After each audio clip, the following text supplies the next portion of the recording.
Now, depending on whom you ask, Australia's reputation for fostering innovation can be very mixed. According to some figures, it's already contributed tens of billions of dollars to the economy.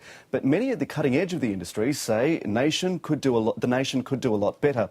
A national summit about innovation is taking place in Sydney. One of the speakers, Petra Andren, is with us now. Petra, you're an innovation strategist, and I'm guessing you would have been buoyed when the Prime Minister made innovation one of the key platforms of his re-election campaign. What do innovators tell you when you discuss the environment in Australia for innovators?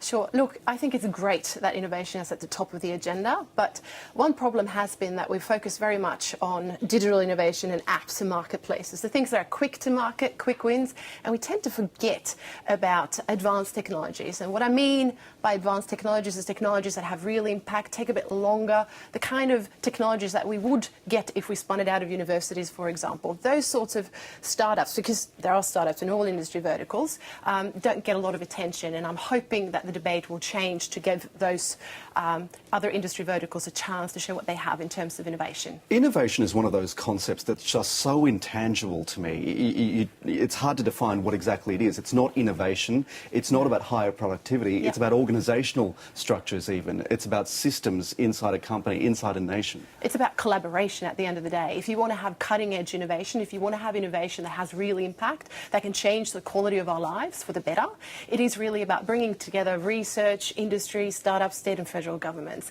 And that is the model that we see in Sydney, for example, and that's what the conference today is about. It's about an incubator, for example, called Cicada Innovation that I will talk about, that is owned by 4 universities, and that has been able to bring together all these stakeholders to be able to innovate. That's one of the key criticisms, that the lubrication between government, corporate and innovating sectors is not very smooth. They don't talk to each other. Correct, yes, and we need to change that because we have all the ingredients, and imagine what we could do if we could tap into that and break down the silos and get them all to collaborate. There are models of that in Australia that work. We need to take that to the nation, and we need to do more of it. So tell us some models that do work. Give us some examples. Sure.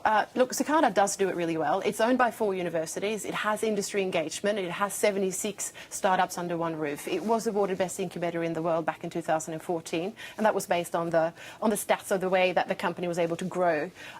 The secret sauce really is about bringing everybody together and getting them to collaborate and understanding what each and every one of these stakeholders want to get out of a collaboration. We often blame universities and say, oh, they're too difficult to work with, for example, but we've got to understand what their drivers are.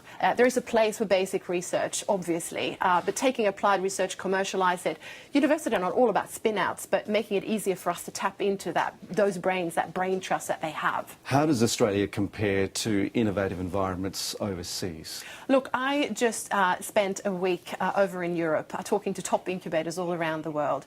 We have, again, all the ingredients. We know that we rank amongst the top 10 when it comes to the impact of our publications and the number of publications. Again, what we need to do is taking that to the market. That is where we are bottom ranked at the moment. But there is so much potential. There's so much we can do. I'm really optimistic. I know there are models in Australia that work. I want to see more of them. I want to see those collaborations. I want to see frameworks that make sure that everybody benefits from that collaboration. Then we can succeed and we can be the best in the world. Petra Andren, it's always good to talk to you. Thank you very much for joining us. Thank you so much.